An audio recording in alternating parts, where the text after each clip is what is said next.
Tá botando a gravar já. Bom, né? Bom dia para quem está chegando. E aí vamos começar hoje a nossa quinta aula. A aula 5, que é sobre o Ateneu, né? Crônica de Saudades. Eu até marquei aqui, né? Vou deixar separado, eventualmente a gente compartilha alguns momentos assim para ver ilustração, ver alguns trechos, né? Eventualmente a gente compartilha, senão eu fico só no exemplo na colocação no mostrar, né? Propriamente dito, assim, porque a ilustração que tem no romance ela é bastante importante. E aí eu reparei que o arquivo que eu preparei para deixar para vocês, eu não coloquei, eu não reproduzi ilustrações, né? Mas assim, eu acho que dá para ver desde o início, né? Vocês veem, vocês veem a ilustração, não veem ela virada, né? Tá vendo? São ilustrações que ele próprio, o Raul Pompé, fazia a bico de pena, né? E é interessante que assim ela vai sendo espalhada, a ilustração ela vai sendo espalhada ao longo do romance, nem sempre com a função, ela não é redundante ao texto, às vezes ela acrescenta algo, às vezes ela não está exatamente no momento em que tem uma fala, aparece depois, por aí vai. Então sempre recomendo a ilustração, não coloquei isso, mas daqui para frente a gente vê. Da aula propriamente dita, eu vou fazer um comentário brevíssimo sobre o próprio Raul Pompeia. Depois, assim, fazer uma exposição sobre o livro, né? Assim, o Ateneu, em termos de proposta de livro no seu conjunto. Ressaltar um contraste entre a experiência infantil e narrador adulto. E, por fim, algumas notas de comentário né, que eu vou trazer. Não vou esgotar, né? Depois vai o esquema para vocês verem, né? Sobre a figura da escola, do romance de formação, etc, etc. Então, eu vou começando pela figura do Raul Pompé, que é uma figura bastante marcante, ela é bastante interessante, e ele faz parte, né, da nova geração que é caracterizada pelo Machado, por exemplo, naquele texto de 1879, né, dá para dizer isso. Ele nasceu em 1863 e ele comete suicídio em 1895 com uma decepção violentíssima. Ele era jacobino, né, para dizer, não é jacobino, mas era um jacobino radical, dizem que furioso. Tem a história de que teria ele um duelo com Bilac, enfim, de contraposição. Teve quando o Floriano morre, diz que teve um discurso, que ele fez um discurso à beira do turno, e alguns caracterizaram como uma espécie de delírio meio maluco. Então ele era um cara do exagero, da intensidade, né? E ele, depois da saída do Floriano Peixoto, ele é destituído do cargo que ele ocupava, ele era diretor da Biblioteca Nacional. Ele é acusado por um colega de um texto, né, bastante agressivo, que era o Louco dos Cemitérios, que estava comentando. Aí retoma o episódio esse da despedida ao pé do túmulo do Floriano. Ele retoma isso e ele se sente muito atacado na sua honra, né? E ele, com 32 anos, ele comete suicídio. Muito novo. É uma coisa assim, eu estava relendo, né? Um pouco da trajetória dele, é impressionante. E da nova geração, tá, todas as marcas, né? Ele é republicano, ele sempre foi abolicionista. Isso é uma nota importante. Ele, por exemplo, se aproximou do Luiz Gama, que é um poeta negro, né? Normalmente a gente estuda quando fala do romantismo, a poesia do Luiz Gama, Intervenção, e ele fazia parte de um grupo que era o Spartacus, que ia ao interior de São Paulo para libertar escravos. Então, não era um abolicionista só do discurso. Por exemplo, tem um grande abolicionista brasileiro, eu acho o maior de todos, que é o Joaquim Nabuco, escreveu Abolicionismo. Ele é alguém que atua propriamente dito, né?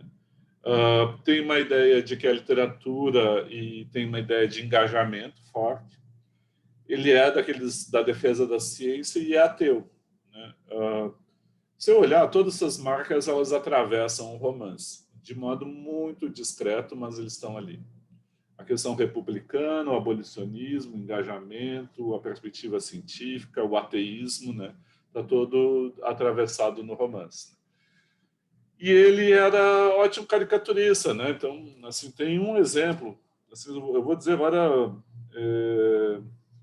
não, eu não reproduzi, mas se vocês verem aqui, talvez dê para ver direito, ampliar. Não sei se dá para ver ampliando. Eu vou focar num deles. Eu vou focar nesse de último aqui de baixo, tá? Você repara, são 3 cruzes e 3 animais pregados nas cruzes, né? Então, dá para ver? E ali, vejam bem no centro, né, tem a cruz, um burro pregado. É uma caricatura que ele fez, né, para o diário O Boêmio, um diário de Campinas, diário. E aí ele vai fazer ele usa, para falar de um diário, ele usa a Paixão de Cristo e ele especificamente ele põe Cristo no lugar da cruz de um burro, né? Então, toda a perspectiva até agressiva é muito visível, é muito evidente em todos os momentos, né? Eu sempre comento assim que isso aqui é o Pompeia, não é uma adesão minha, que teve uma vez, eu vou contar isso, virou para mim virou uma espécie de folclore, que eu falei, dei aula, expliquei da posição ateia e o engajamento, a sátira corrosiva, agressiva do Pompeia. E a pessoa, uma pessoa era literatura brasileira B, achou que fosse uma posição minha pessoal, que eu estivesse atacando a religião, eu estivesse atacando o Cristo, estivesse atacando os religiosos. E eu tive que dizer que não era eu. Até poderia ser ateu, poderia ser, mas eu jamais vou atacar a crença de alguém, né? Até poderia, né? Eu tenho as minhas posições, mas eu não vou atacar. Então, o problema é isso aqui, é a posição do Raul Pompeia, né? E por que isso é importante? Depois eu vou mostrar um pouco a importância disso para pensar o livro. Mas é importante pensar essa geração que escrever literatura e fazer política, ou escrever sobre política e fazer literatura, atuar socialmente, elas são coisas imbricadas, né? Tem todo um debate se as ideias europeias elas estavam fora do lugar ou não. Quem faz isso é o Roberto Schwartz, que é muito pertinente. É um debate realmente. Muitas vezes uma ideia liberal, republicana, europeia, numa sociedade escravocrata como a brasileira, ficava fora do lugar, ficava incongruente. Ao mesmo tempo, alimentou muito na nova geração uma ideia de atuação, de militância, né? Muito viva. E o Pompeia é um dos exemplos mais marcados quanto a isso. Assim. Eu diria que dos escritores que a gente vai ler, ele é realmente aquele que é mais militante, né? Chegou ao ponto de cometer suicídio por decepção política, né? Não é uma coisa tão pouca, não é uma coisa menor, né? Propriamente dita. Né? Imagina ele vivo hoje em dia, professor. Ia viver até os 15 só, se ele tivesse vivo hoje em dia. Não é nem acabar o Ateneu, de cruzar o Ateneu, né? A decepção é grande. Que eu acho interessante, né, uma convicção que eles tinham de lugar da política, perdão, da literatura enquanto intervenção política, que é uma coisa que hoje é muito menor, né? Hoje é muito mais diminuída, né? Mas eu não sei exatamente até quanto que ele iria. Ou seria muito agredido também. Imagina com as posições que ele tem hoje. Nossa. Escreveria um Twitter e acabaria com a vida dele, né? Um Twitter e a vida, né? Bom, eu vou assim, eu só quis apresentar isso porque isso tem, vocês vão ver que tem relação com o romance, né? O que é o Ateneu, propriamente dito? A gente pega, abre o Ateneu e o subtítulo do Ateneu é Crônica de Saudades, né? A gente tem um subtítulo que está posto, eu acho, que todas as edições, espero eu que tenha, né? Assim, essa aqui é a imagem da primeira edição, né? Crônica de Ateneu, Crônica de Saudades. E ele foi primeiro, perdão, publicado de maio até a partir de maio de 1888, maio, junho, julho, agosto, 4 meses. Ele foi publicado um livro depois na Gazeta de Notícias, nas colunas, né, literatura como folhetim. Então ele foi escrito como um folhetim. E não é um folhetim típico porque ele não usa a prioridade da ação, da aventura, não usa a técnica, aquele dispositivo narrativo que é do suspense, deixar em aberto para continuar depois. Mas ele é publicado em jornal e ele é voltado para publicação em jornal. No livro ele tem 12 capítulos, divisão bem estrita, é fácil, depois eu comento um pouquinho, e vocês vão ver no material que eu vou mandar, eu não vou comentar inteiro agora, eu vou botando cada um dos capítulos, porque eles têm como que tópicos marcados, né? E a proposta do livro tem que traz uma dimensão política, uma dimensão agressiva, é trazer o registro dessa entrada na escola, né? Ele vai desde a entrada na escola, e agora, para quem ainda não acabou de ler spoiler, até a destruição do Ateneu, que é incendiado pelo Américo, né? E aí a gente tem lá uma marcação de que essa articulação se dá em relação à figura do próprio Aristarco, né? A gente tem assim a primeira ilustração em que aparece o Aristarco, né? Essa é a primeira do Aristarco. Vocês podem ver a figura elevada e celebrada. A última ilustração em que o Aristarco aparece, ela traz a esfera, e aí vejam só como é que está aqui. Reparem como ela parece uma alegoria da melancolia. Está alguém em meio às ruínas, né, com as roupas caídas, ele está cabisbaixo, quase irreconhecível como o Aristarco, e ele está em posição de melancolia. É a típica posição da melancolia essa, né? Tem a famosa gravura, que eu recomendo depois procurarem, quem tiver interesse de analisar essas ilustrações, que é a gravura do Albrecht Dürer, que é a Melancolia 4, em que o sujeito aparece na posição essa, né, típica do pensador, melancólico, estático, inerte, numa tristeza profunda, e todos os elementos que aqui são de ensino, né, as estantes, os livros, o globo, tudo aparece em volta, arruinado, sem que o sujeito tenha a capacidade de fazer com que aqueles instrumentos sejam instrumentos para ação ou para atuação, né? Então, o livro ele vai dessa trajetória, desde a entrada do Sérgio até o fim do Ateneu, que é encarnado muito fortemente pela figura do próprio Aristarco, né? O período que o livro retrata, né, ele entra com 11 anos, ele ia 3 anos e pouco, 2 a 3 anos, ele não vai precisando as datas de entrada e o do final, mas ele vai marcando um crescimento, né? Lá pelas Santas ele encontra a Dona Emma na primeira visita, ainda de roupinha de marinheiro, né? Ele está lá com a roupinha de marinheiro, calças curtas e cabelos cacheados. E aí essa aqui, que é a primeira página do livro, e aparece, né? Reparem a figura a figura paterna, né? A coluna de entrada do Ateneu, o pai em trajes de cartola, e ali é o menino Sérgio, né, retratando a si mesmo, né, o narrador retratando a si mesmo, em calças curtas, roupinha de marinheiro, cabelos encaracolados e aquele chapéuzinho antigo. Então ele encontra a Dona Emma logo na entrada, que elogia os cachinhos, né, porque o Aristarco diz, olha, tu vai cortar esse cabelo, vai virar homem, né, vai usar roupa comprida, e ele mostra um estranhamento muito marcado e radical com essa alteração. Aí lá pelas Antas no Romances, acho que no capítulo 9, se não me engano, eu não vou lembrar na lógica do capítulo exatamente, ele e o Egbert, eles vão para o Ateneu, porque eles recebem um prêmio, e reencontram a Dona Emma, que reconhece. E aí mostra o crescimento dele, e ele sai de lá se sentindo mais homem, e é o momento que ele se afasta do Egbert.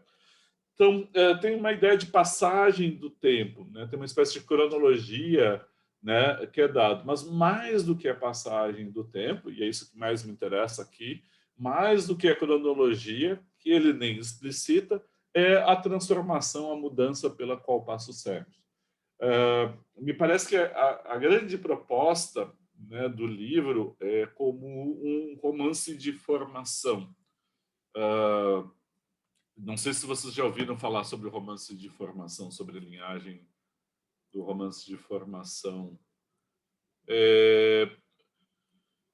que alguns sim, né? Vitória sim, outros não, pelo gesto.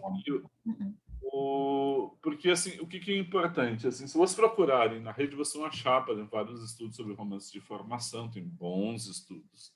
O modelo de todos os romances de formação, o modelo, quase tem um estudo que chama de cânone mínimo, porque seria o modelo e a melhor realização do romance de formação e a encarnação do gênero são os anos de aprendizagem de William Meister, né? Do Goethe, em que ele vai contar a trajetória de um filho de uma família burguesa, de comerciantes, rico, e que ele, na Alemanha separada por castas, por fato de ser burguês, tinha barrado ao acesso para ele várias realizações, né, sociais, porque eram restritas aos nobres. E a trajetória do William Meister era uma espécie de busca de formação integral que era dada apenas aos nobres. Eu vou pegar só a marcação de início, tem vários aspectos, mas eu quero pegar a marcação de início. Já adulto, ele, como amante de uma atriz, aparece, tem uma divisão. Ele quer essa formação integral, mas parece que a formação burguesa, e a gente sabe que hoje em dia a formação de cunho burguês ela é hegemônica. Em que sentido? Ela é hegemônica porque é a ideia que a gente se forme como especialista em algo, né?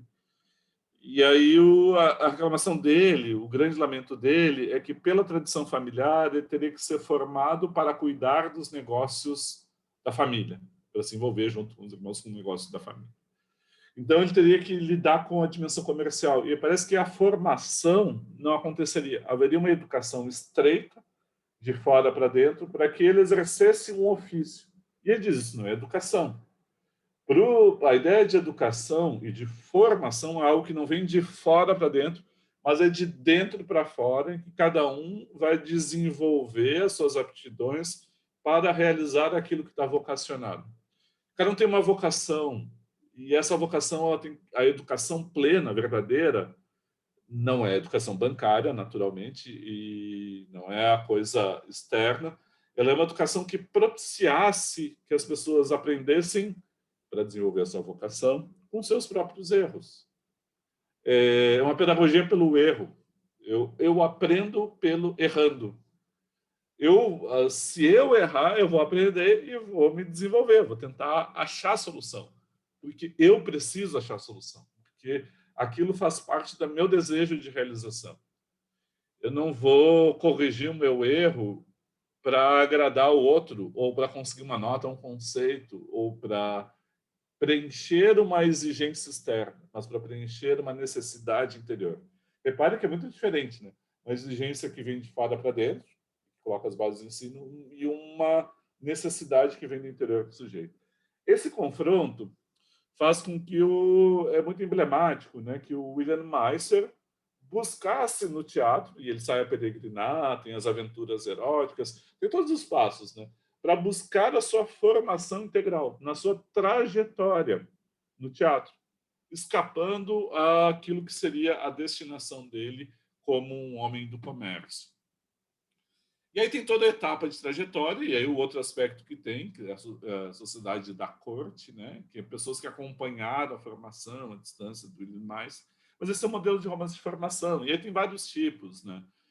Normalmente ele está aliado a uma biografia, ou autobiografia, no caso aqui autobiográfico, da trajetória vinculada aos jovens, à juventude, numa passagem que vai da infância, às vezes da adolescência, até um ponto de maturidade e de inserção social. O William Meister não vai acabar no teatro, não vai acabar no comércio, ele vai acabar num outro lugar. Ele vai encontrar sua síntese, né? Mas ele precisou buscar naquilo que era oposto. Então, assim, nessa sua trajetória de formação, a gente diz, olha, ele é um romance, e aí como romance tem um lado que traz a educação para dentro de si. E aí a gente pode ler vários nessa ordem. Então, eu vou pegar um outro exemplo, sei lá, não exatamente, nunca vai ser exatamente como modelo, o Stendhal no Vermelho Negro, com Julian Sorel, mas o Flaubert, com Educação Sentimental, né? É o chamado romance da desilusão, né? Ele vai perdendo as ilusões ao longo do passar do tempo, e assim vai indo. Assim. Então, a gente vai ter o Romance Alemão do Tambor, a gente tem os Buddenbrook, a gente tem vários, né? Do Thomas Mann, enfim. Então, tem vários exemplos. Eu não vou ficar aqui, eu já sou prolixo e me estendo e não sou sintético. Né? Eu acho que eu vou escrever um mural aqui na minha frente. Seja objetivo e seja sintético. Aí, quando eu começar a falar, por exemplo, do romance de formação em excesso, eu vou olhar para cima e vou dizer seja objetivo, seja sintético. Que nem as máximas do Aristarco pela escola, assim, né? Eu vou fazer máximas para mim mesmo, assim, né? Para ver se tem alguma salvação. Eu não acredito mais, né, em salvação. O roteiro da aula tá aqui, gente. É que eu fui falar do romance de formação para coisa, essa passagem do narrador adulto contando, né? Enfim, contando essa trajetória. Então, tem algo do romance de formação, a gente pode ver algumas etapas, né? Eu vou dar um exemplo que aparece, que ele mesmo explicita isso, quando no capítulo o capítulo 9, né? Ele vai dizer com todas as letras, eu acho que eu marquei aqui, né? As várias marcações e não, esse é o confronto. Depois ele vai tem uma hora que ele confronta com o Bento Alves e confronta com o Aristarco, né? Mas assim, das relações interpessoais, a gente vai vendo o aprendizado. Quando ele entra no segundo ano, ele diz que quando ele sai da escola, né? Isso no capítulo 8, quando ele volta das férias, ele diz que ele diz com todas as letras, comecei a penetrar a realidade exterior, como palpar a verdade da existência do colégio. Desesperava-me então ver-me duplamente algemado, a contingência de ser irremissivelmente pequeno ainda e colegial. Eu começo a desenvolver uma consciência da própria condição que ele não tinha quando era, né, logo que ele entrou. Mas ele fala um pouco, para dar essa ideia da trajetória, e quanto a trajetória está vinculada aos colegas e aos amigos, ele tem as amizades e os afetos dele são centrais. Né? A primeira, a convivência do Sanches, for apenas como aperfeiçoamento aglutinante de um sinapismo intolerável e colado, espécie de escravidão preguiçosa da inexperiência do temor. Depois, 2, a amizade de Bento Alves fora verdadeira, mas do meu lado havia apenas gratidão, preito à força, comodidade da sujeição voluntária, vaidade feminina de dominar pela fraqueza todos os elementos, de uma forma passiva do afeto. Ele vai seguir um pouco mais. Do Egberto, eu fui amigo. E depois ele se afasta do Egberto. A gente ainda não chegou no final do livro e ele já está dando a indicação de que foram etapas de formação pelas quais ele passou, né? A partir de cada uma das amizades que ele foi tendo, né? Tem outros episódios importantes. Eu estou pegando uma linha só, né? Tem outras linhas que confluem a estas, mas assim ele está dando na trajetória, está marcando dessas relações. Cada uma traz um momento importante. Só que e aí vem o ponto. É pelo narrador adulto olhando para isso. E isso depois a gente vai trazer com mais força. Então, assim, primeiro eu quero ver um pouco dessa trajetória com vocês, né? A gente tem algumas etapas. Primeiro, primeiro ponto, a primeira frase, que é a frase emblemática, é o pórtico de entrada no romance, assim como tem o pórtico de entrada no Ateneu, é o ingresso no Ateneu. E aí vem a determinação dada pelo pai, no capítulo 1, bem na abertura, no primeiro capítulo, diz: vais encontrar o mundo, disse meu pai, à porta do Ateneu. Coragem para a luta. E isso encarna depois toda aquela dimensão mais romântica, né? Que tem, por exemplo, num poema, não sei se vocês lembram, um poema do Gonçalves Dias, que é a Canção do Tamoio, né? Natalícia, que é do Nascimento. E aí diz: não chores, isso é um poema, não chores, meu filho, não chores, que a vida é luta renhida, viver é lutar. A vida é combate que os fracos abate, que os fortes, os bravos, só pode exaltar. Teu grito de guerra retumbe aos ouvidos de amigos transidos por vil comoção, e tremam de ouvido, pior que o sibilo das setas ligeiras, pior que o trovão. E ele vai indo, é um pai no nascimento do filho que diz para o filho: não chore, meu filho, viver é lutar, coragem para a luta. É isso que o pai diz na entrada, né, do Ateneu: olha, vai encontrar o mundo. Né? E depois o próprio narrador diz que muitas vezes pude experimentar a verdade deste aviso que me despia, num gesto, das ilusões de criança educada exoticamente na estufa do carinho. Ou seja, ele sai mesmo da vida doméstica e entra no mundo. Então, a trajetória, a abertura dela é dada exatamente por esse movimento, que é esse movimento de saída do ambiente doméstico para a entrada na escola. E essa passagem, ela é a passagem relevante, é um processo típico, né, que tem, em termos de educação, né, que é retirada, e principalmente considerando o colégio interno, a retirada do ambiente doméstico, do ambiente familiar, e numa ruptura forte, isso, no caso aqui violenta mesmo, com esse ambiente para jogar num outro ambiente, que é o ambiente da escola interna. Isso tem a provocação, né, é tremenda, o impacto é mais forte ainda. E o Sérgio, narrador, ele marca muito isso, tem entrado, mas o que faz ele? Em vez de já começar na escola, ele vai parar, fazer a retrospectiva dos momentos anteriores que ele foi na Ateneu. Uma festa em que ele viu a ginástica, outra festa da retórica, que ele viu o Ateneu luminoso, ele admirava a figura da Aristarco. E aí depois é que vem o ingresso. E o ingresso no Ateneu tem uns episódios marcantes, assim, que é a entrada na primeira aula, e depois vários desses personagens reaparecem logo no exame, né, no exame final do primeiro ano, alguns aprovados, outros reprovados, e logo na primeira aula ele olha e aparece algo muito legal de marcar, né? Quando ele vai entrar, que ele entra na escola, é levado para a sala de aula e aí ele senta, né? Assim, ele senta para prestar atenção na aula do professor Mânio, mas ele começa a olhar para os colegas. Eu vou ler o trecho, é no capítulo 2.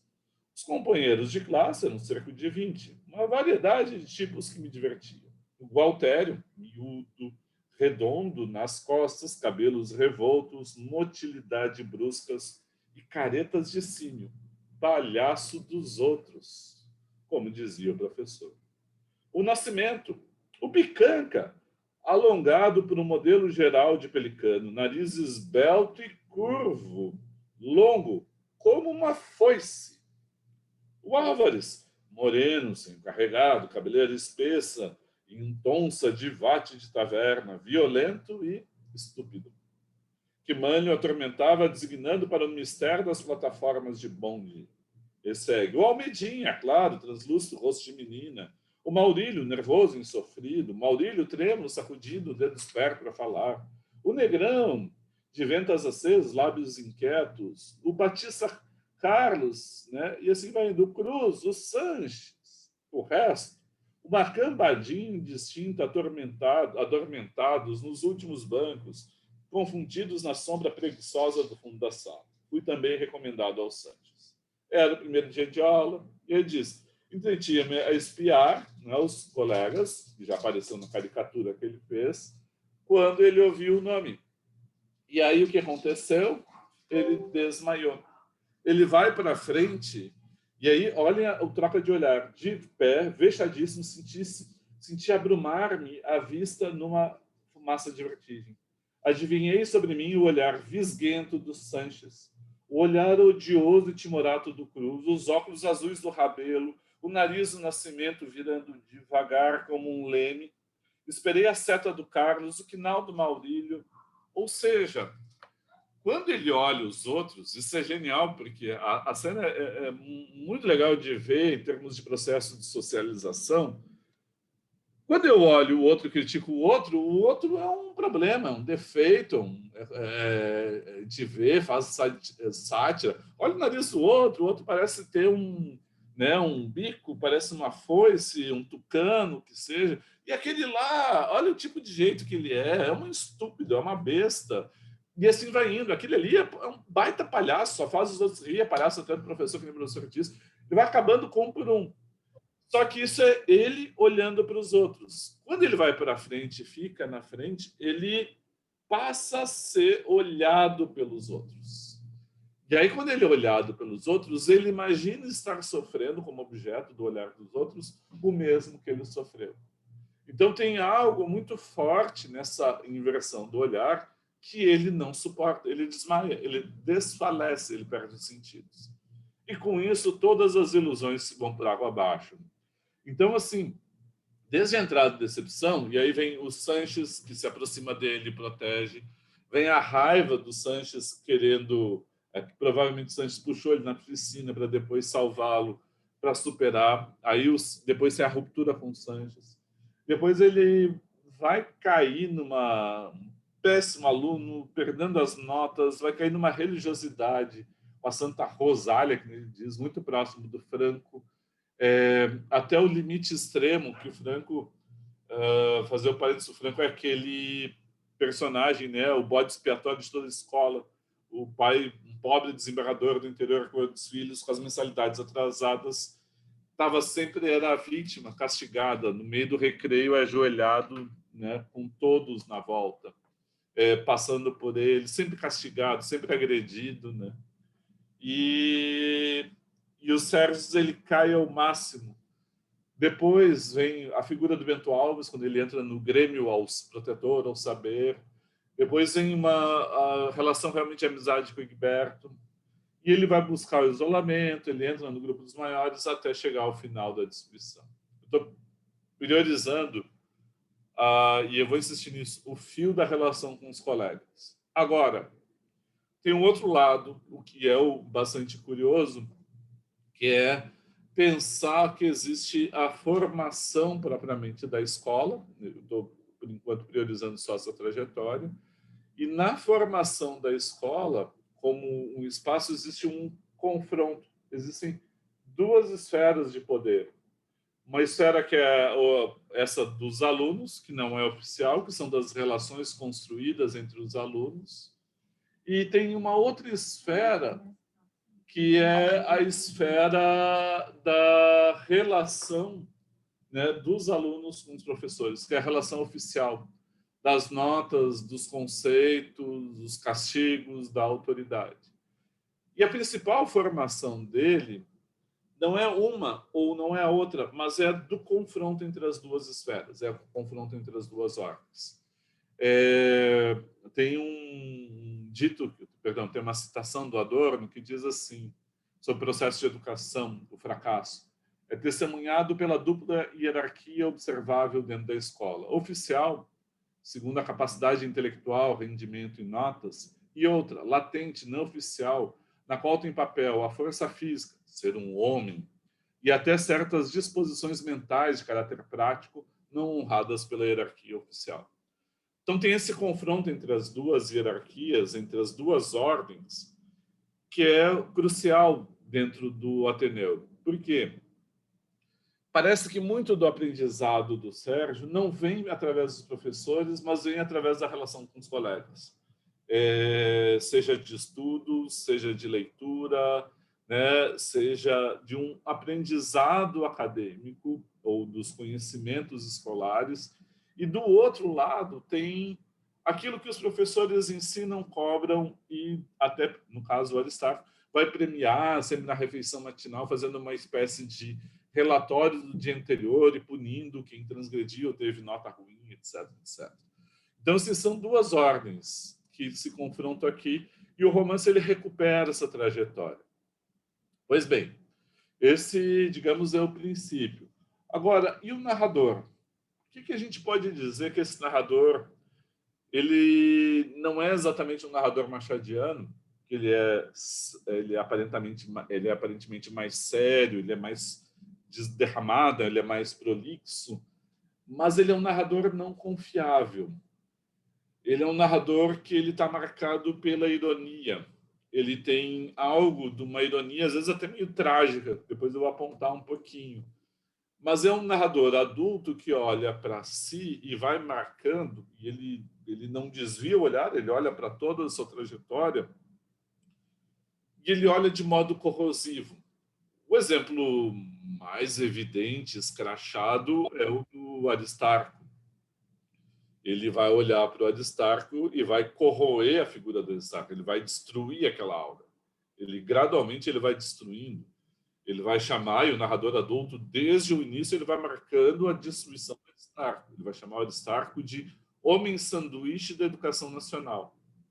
O modelo do Aristarco, e aí há uma linha de debate que eu não estou investindo aqui, né, de quanto é autobiográfico, que o Sérgio seria um alter ego do próprio Raul Pompeia e o Aristarco seria uma representação do Barão de Macaúbas, né, que fazia livros educativos, vendia para todo o Brasil, tinha uma escola onde o Sérgio estudou, né, que serviu de modelo.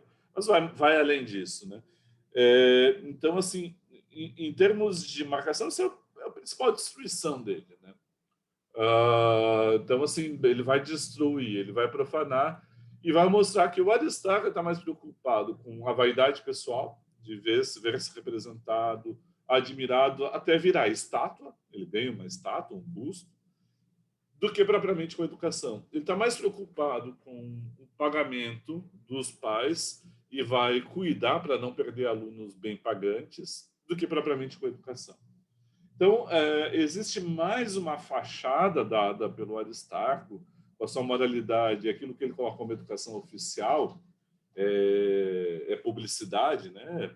E essa lógica da publicidade a gente vê até hoje, a gente vê publicidade de escolas, de cursos, de universidades, fazendo propaganda, e a preocupação é a imagem, aparece a imagem dos alunos, a imagem do lugar, a imagem de uma formação propriamente dita, do que propriamente a trajetória da escola. Então, isso é uma dimensão. E existe a outra dimensão da formação, que existe e aí dá para dizer que uma posição do romance, uma das posições do narrador, que leva a esse narrador, que o narrador adere e dá palavra, dá voz, de modo integral e amplo, é uma raridade dentro do romance, que é uma figura muito relevante, que faz 3 palestras, e as 3 palestras elas são extensamente apresentadas no romance. São as 3 palestras do professor Cláudio. A primeira, sobre literatura brasileira, que gera uma polêmica, uma briga, porque ele desqualifica o próprio Império, diz que o Brasil são várias províncias e um charco, né? Depois ele vai falar do que é a arte para ele, a estesia, né? Que é estesis, que é uma sublimação das forças propriamente dito, né, do indivíduo, necessidade de nutrição, também proteção e de reprodução, né? Fome e sexo seriam as 2 forças motrizes, as 2 forças que levam à movimentação humana, e a arte ela propicia esse agrado, ela tem uma função vinculada ao amor e ela é uma espécie de celebração da vida. Eu não vi nenhum nexo, não sei, provavelmente não sei se lia ou não lia, mas assim tem sempre a possibilidade de fazer um nexo, assim, tem uma espécie de tonalidade quando ele vai defendendo o tipo de arte que defende, que é nietzschiana, mas tem algo que aparece muito do cientificismo, da ciência, que é muito moderno, de tirar todas as dimensões de crenças e tudo mais para focar realmente naquilo que é a condição material de cada indivíduo. Então, assim, nessa condição material de cada indivíduo, o que interessa e o ponto de partida é o corpo, e a satisfação do corpo.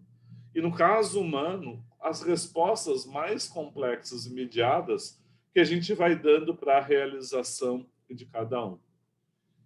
E, por fim, a terceira palestra é uma defesa do internato muito esquisita, muito peculiar, Porque o internato ele é bom não pelos professores, não pela proposta da escola, não por aquilo que o Aristarco diz oficialmente, mas ele é bom porque ele bota todo mundo a conviver, e aí é uma disputa de fortes e fracos, que é os fracos abate, e aí quando tem essa fala ele lembra do Sérgio, o Sérgio lembra do Franco, né, que é abatido, né, nesse processo, e aí é uma exaltação da formação. Então, essas palestras, elas defendem uma outra lógica de formação de educação, que é a educação do meio, e as relações do meio é que permitem que o caráter se coloque e se forme, né? E aí, então, teria esses dois movimentos aqui, né? Eu vou fazer só uma pausa, estou vendo nos comentários, tem, né, nesses momentos de ironia dos comentários que tem aqui, né? Uma espécie de alusão à concepção que os alunos não se encaixam na lógica que do aluno acaba perecendo. E que tem essas quedas, e elas têm algumas marcações, né? Esses confrontos, punições. E eu acho que, no caso especificamente da morte do Franco, ela se dá mais na explicação do professor Cláudio, do internato, né? De uma espécie de combate. E é isso, exatamente, um processo quase de seleção natural. Os fracos perecem, né? Ele diz uma frase que é de um determinismo, uma frase determinista. Ele diz assim: o que tem de ser, então aquilo que será no futuro é já. Então, o que vai ser no futuro é aquilo que a gente já traz. Aquilo que eu serei depois é o que eu sou agora, mas muitas vezes é algo que ainda não é aparente, não é desenvolvido. A questão é que nessa passagem para o futuro tem que ter um processo de liberação, de aparecer, né? E aí a escola, na sua escola interna especificamente, longe da proteção dos pais, das famílias ou do poder, né, financeiro de um pai, poder político de outro, as crianças são obrigadas a conviver e a desenvolver pela relação relações de força. É claro que isso é uma ideologia, né? Eu quero já dizer, né, considerando só pelo horário, de que tem um outro lado que, quando dizem isso, vem desde o Araripe Júnior, né, que era um crítico da época, de que o Ateneu ele representa, né, o Brasil imperial, né, assim, uma alegoria política, né, das relações de poder. Lembra que teve uma revolta, tem as manifestações republicanas, tem uma série de marcações dessa hora. E só que, se for isso, ela é uma alegoria da elite brasileira, né? Só tem a elite aqui. Só aqueles que podem colocar a elite, que vem de várias províncias e ali estão postos em convivência com diferentes perfis, diferentes nuances, né? E aí é muito marcado essa dimensão, por exemplo, dos poderes que vêm de fora e que acabam tendo algum reflexo internamente, né? Então, por exemplo, no modo como Aristarco se relacionava com os alunos melhor e pior do que os outros, e que envolvia, inclusive, a questão da mensalidade, né? Pois bem, então a gente tem, em termos dessa trajetória, se pensar as várias marcas do que significaria essa formação aqui dentro, tem a trajetória que o narrador ele tenta recuperar de como ele veio se tornar o que ele é, em termos de posição, em termos de atitude, que lugar, de certo modo, essa escola ocupou nessa trajetória, né? E aí os capítulos eles vão mostrando, de certo modo, uma espécie de sequência que ela fora o início, ela tende a ser mais cronológica, mas ele não está preocupado em ser extensivamente cronológico. Ele como que ele lança momentos que são cruciais, importantes, a partir dos quais ele vai desenvolvendo, ele vai comentando, ele vai descrevendo. O narrador, parece que ele vai, nessa construção desse tipo de olhar, ele vai desenhando, escrevendo, às vezes muito corrosivamente, e vai comentando, ele vai desenvolvendo suas teses, né? Por isso que me parece, no caso das teses do professor Cláudio, é aquele mais adere, é aquele menos desqualifica propriamente dito, né? Enfim, eu quero... São 11h22, eu acho que é melhor, né? Eu ia comentar um pouco mais alguns aspectos, mas eu acho que é melhor parar aqui, e aí eu vou... E depois eu já está o documento para passar para vocês, com um esquema para a gente ir conversando, para vendo por dúvidas, senão vai ficar muito pouco tempo depois, né? Então, eu vou parar aqui. Agora, em termos de síntese, né? Então, a gente tem um romance que alguns põem, interrogam quanto é um romance de formação supressiva, romance de formação propriamente dito, né? Tem um professor que chama de formação supressiva, que ele vai sendo marcado pelas perdas, mas tem uma atenção sempre que desse narrador adulto, assim, que vai olhar de modo, às vezes, muito corrosivo e irônico para a sua trajetória, para o seu passado e para a própria escola, né? E aí vai fazendo esse andamento aqui. Eu elegi isso, Camila. Eu vou começar por essa questão da Camila, que eu acho importantíssima, né? Que é a questão do estilo de época. O romance, né, ele é de 1888, né? Então, por que eu quero trazer a data? Vamos tentar dar uma fisionomia em termos de período literário para a data. E esse romance de 1888, se a gente olhar para o conjunto do que está se fazendo em termos de produção literária, a gente já teve né, o romantismo, que ele vai desqualificar aqui, mas a gente tem já a consolidação do realismo na Europa, já teve entrada aí o fortalecimento do naturalismo, já começa a ter marcas daquilo que depois vão dizer que é decadentismo, alguns também falam do Art Nouveau, alguma coisa impressionista na literatura. Então, por exemplo, é feito uma ligação com Lautréamont, né? Como é que é o nome? Leila Perrone Moisés faz uma aproximação, que é um romance assim que toda essa subjetividade, decadentismo aparece, né? Tem as avessas do Huysmans. Então, assim, a gente tem um conjunto de referências para a escrita do romance e da prosa que convivem quando o Raul Pompeia escreve o Ateneu. Então, por que eu estou dizendo isso? Eu vou partir da ideia do realismo e naturalismo.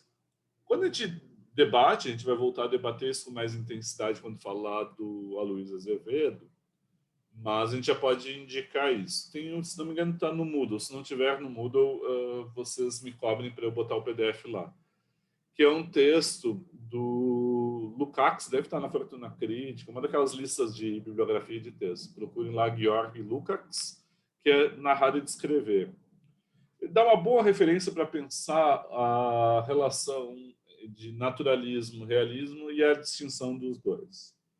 Primeiro, os dois eles fazem com que a história, o romance, a ficção, conte a história de pessoas comuns, pessoas que vivem desheroicizadas no cotidiano, no mundo regido por forças materiais. Não tem força transcendente, não tem nem magia, nem intervenção divina, não tem o sobrenatural. É na ordem natural das relações humanas e relações sociais que a história de cada um se forma. Então, assim, cada um de nós faz a sua história dentro desse universo material. Os dois têm isso em comum. O que marca a distinção de um e de outro? A tendência do naturalismo é dizer que as forças, as regras, literalmente, leis naturais que regem os organismos e a vida de cada um, elas também organizam a vida social. Então, por exemplo, na fala do professor Cláudio, aparece isso. Aparece quando ele está dizendo que, né, o que determina a arte é uma relação de sublimação, né, dos impulsos primeiros que cada ser tem, cada ser vivo. Fome, né, e aí nutrição, então precisa se alimentar para viver, e reprodução, e aí entra a dimensão sexual. O resto são complexidades que vão se dando. Tem toda uma dimensão moderna, então, né, de ver num princípio natural. Tem a questão do meio. É o meio que vai dar as condições para eu propiciar minha realização ou não. Eu vou pegar um exemplo naturalista, depois deixou de ser naturalista, né, que é do Eça de Queiroz, o primeiro romance de impacto dele, que é O Crime do Padre Amaro, que é uma crítica violenta ao conservadorismo português, violenta mesmo, né? Qual é a base? O fato de um padre usar uma batina e dizer que é celibatário, ou seja, tem um voto do celibato, que é um voto de castidade, de que ele não vai manter relações sexuais nenhum e vai reprimir esse impulso, primeiro, material do desejo sexual, ele diz, pode até haver isso, mas isso é uma hipocrisia, porque o padre continua sendo um homem. E aí o que vai ter é a relação do padre Amaro com a Amélia, inclusive chegando à gravidez da Amélia e depois ele mascarando, escondendo, detém toda a hipocrisia social. O que seria uma dimensão numa sociedade moderna? A sociedade que propiciasse uma relação mais livre com aquilo que vem, e aí organizada pela ordem da ciência, mais livre com aquilo que vem e é próprio da condição do homem e de qualquer homem, e de qualquer ser humano, de qualquer mulher, de qualquer figura. A realização mais livre. E aí eu vou dar um exemplo de de ciência, e entrando na dimensão da política e do cotidiano, que vai aparecer no cortiço, que é o higienismo, a higiene. Os cuidados de higiene que a gente tem hoje, que já são óbvios, e que tem que ter mesmo, né, obviamente, quando surge no século XIX, interfere em vários fatores. Por exemplo, interfere na construção das casas, do tipo de janelas, iluminação, arejamento, a circulação de ar, contra o modelo de casa colonial. Ela interfere na educação, a educação do corpo e da alma. Eles têm piscina, eles têm ginástica, eles estão atuando, eles têm que ter o corpo também educado. Interfere também nas relações afetivas. O modelo de família burguesa, normalmente higienicamente pensado, o higienismo, o homem, vejam que gera um conservadorismo, rompe com a família patriarcal, gera um modelo novo, mas é um modelo ainda conservador, que determina papéis, normaliza comportamentos. O homem, a mulher e crianças. O homem casa, vira a realização no casamento para a vida doméstica como marido. A mulher, né, também casa, vai virar uma esposa, sua realização no ambiente doméstico. Ambos vão ter filhos que vão ser educados de forma nova. A família como uma espécie de célula. Qual é a lógica higiênica? É que tanto o homem quanto a mulher no casamento, reparem que eles normalizam um modelo heterossexual. Então, tem uma normalização conservadora nisso. Mas isso a gente vê hoje. Na época, isso era propugnado como modelo hegemônico natural aceitável. Qual é o ponto? O homem tem deveres, trabalhar, trazer o sustento, e também tem um dever. Né? Ele pode ter um direito, que é da realização afetiva, um bom caso, mas ele tem um dever, que é satisfazer afetivamente a sua mulher. A mulher tem um dever, que é de organizar a casa, cuidar dos filhos, etc. Mas ela tem um direito, que é ter a realização afetiva na relação homem e mulher. Então, a mulher, por exemplo, a gente tem um romance O Mulato, do Aloysio Azevedo, em que a mulher começa a ficar histérica. Tem a Carta, tem outros também que aparece isso. Por quê? Porque ela precisa de sexo, e ela está ficando velha e não teve sexo. Ela vai ficar histérica. Começam a ter os diagnósticos médicos quanto a isso. Então, assim, na dimensão, eu estou pegando só alguns exemplos, tem N exemplos. Isso vale a pena estudar. Porque... por exemplo, se eu estou falando de romance de formação, um romance de formação, dentro dessa qualidade, do ponto de vista naturalista, ele vai pensar o quê? Tem que dar as condições materiais para a realização do ser humano na sua plenitude, inclusive dos seus instintos, dos seus impulsos materiais, impulsos sexuais, desejos, etc, etc. Tudo que é religião, preconceito, isso impede a plena realização do indivíduo. Então, por isso que ele é ateu, ele é cientificista, etc. Então, essa dimensão está presente no romance, está presente na fala do Dr. Cláudio, mas tem algo que ele escapa, ele não tem a tranquilidade de alguém que tem esse conhecimento e vai olhar para isso. Por quê? Porque ele vai contar a sua história. E aí, ao contar a sua história, entra uma espécie de tragicidade nesse narrador em primeira pessoa, o que tem de ser é já, porque ele conta a história da vitória dos fortes, mas ele vai se ver em vários momentos como a figura da fraqueza, com o Sanches, com o Bento Alves, né? Assim, ele vai se ver aquela figura que ele não é um modelo de exaltação heróica. Então tem uma espécie de irritação, por exemplo, com a figura, ressentimento com a figura do Sanches. Diz, né, e ele queria me botar nos joelhos para ficar contando a história, que era um canto proibido dos Lusíadas, que era da Ilha dos Amores, né? Então, ele queria botar nos joelhos e diz: eu me revoltei, tive um impulso de heroicidade e rompi. Né? Hoje, esse cara é um engenheiro, trabalha não sei aonde. Então, o ressentimento está vivo no narrador, não é do narrador adulto olhando para trás, ressentido e que não sabe lidar muito bem com aquela matéria. Então, tem algo que é irresolvido dentro da tendência, que daí escapa o naturalismo, entra alguma outra coisa que não é naturalista. Que não é, por exemplo, o narrador do Curtis, que é um narrador externo, cheio de preconceito externo, mas ele é externo. Ele é um narrador onisciente que se coloca fora. Aqui não, o cara está contando a própria história e ele se revolta, ele lança a regra determinista, então quase mecânica, daí tem algo de trágico, e ele se vê vítima como da própria regra. E ele tem um embate esquisitíssimo, legal pra caramba. Quem está falando, por favor, desculpa, quer comentar alguma coisa? Me entusiasmei, você ia falar. Eu acho que foi sem querer. Sem querer. Bom, mas menina... também fica à vontade de interromper, fala, grita aí, porque senão eu tô... Agora, qual é a diferença do naturalismo, que é muito vinculado a essa explicação natural, às leis naturais, que quer levar a uma boa realização, uma vida harmônica natural? Eu insisto, o naturalismo tem uma dimensão moderna fundamental de mostrar o ser humano, não tem preconceito, ele mostra os trabalhadores, ele mostra todas as figuras, né? Assim, tem preconceitos construídos da aplicação da ciência na vida cotidiana. Tem vários limites, mas tem vários benefícios. E vai além, inclusive, do que eles pretendem. Né? Vou dar um exemplo, por exemplo, de engajamento do naturalista, que é da figura do Zola, que até hoje paira dúvida se ele não foi assassinado ou não, porque ele morreu sufocado, fechou, né, a chaminé da casa dele e morreu sufocado, né, intoxicado. Né? Aí se paira dúvida. Por que paira dúvida? Ele chegou a ser exilado da França, mandado para a Inglaterra, porque ele teve uma intervenção contundente numa peça famosa que é Eu Acuso, J'accuse, que era do caso Dreyfus, que teve todo um preconceito que era de feição antissemitismo, né?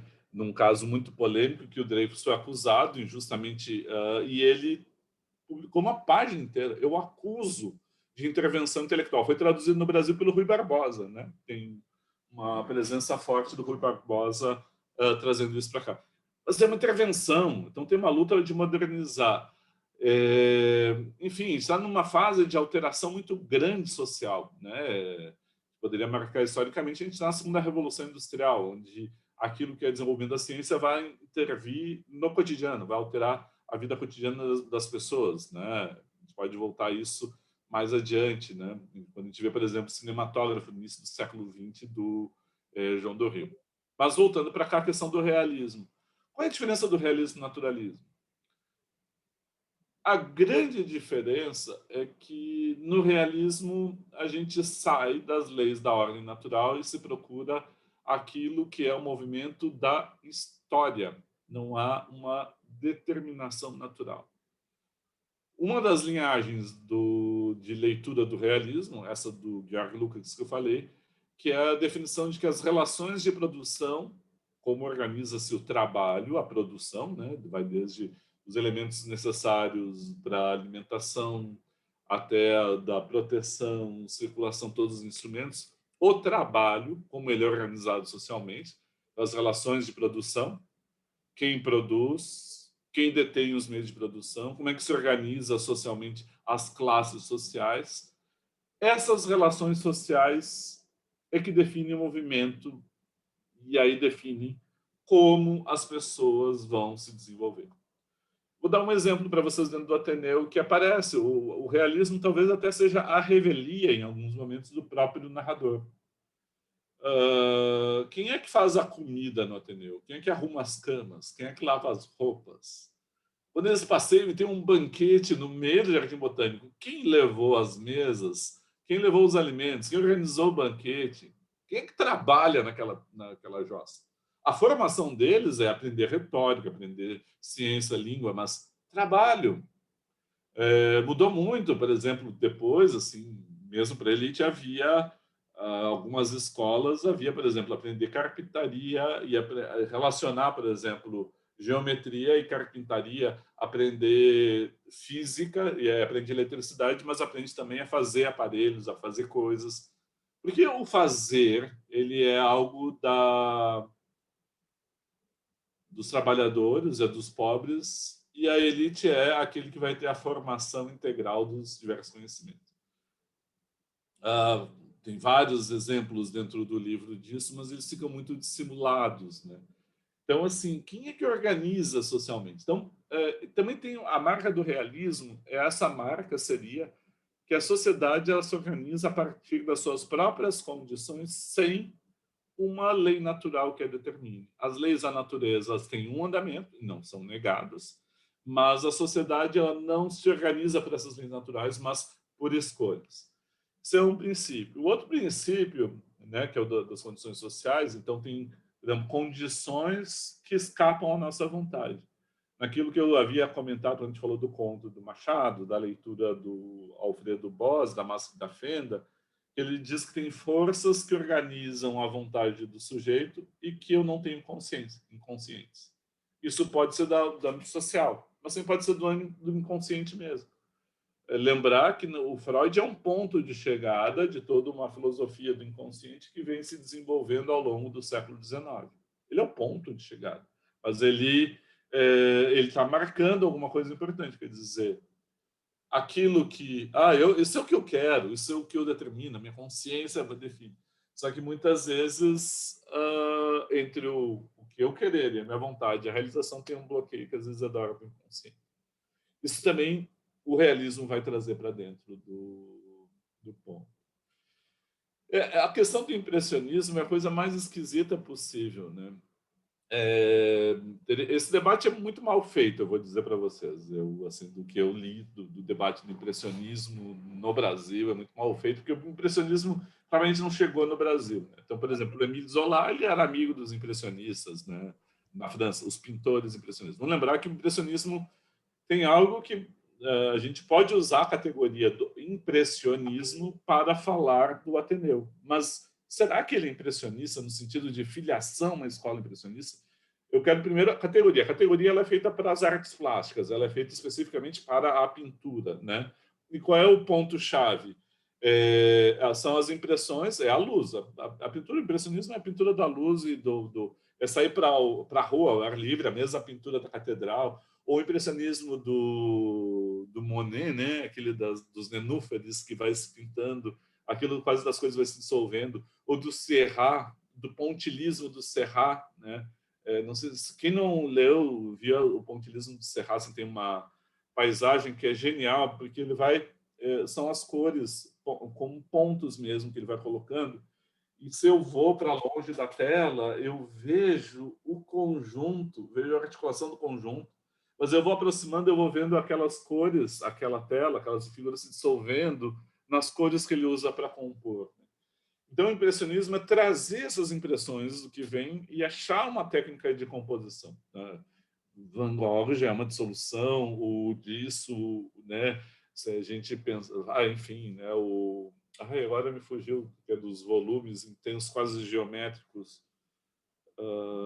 Não, o Gauguin também já escapa, né? Já está indo para um final do impressionismo, enfim. Agora me fugiu o nome, mas me fugiu o nome que são volumes que tem. Eu me lembro assim, estou com a pintura na cabeça, que é um sujeito encurvado que ele que uma das aulas sobre pintura assim que ele parecia uma garrafa.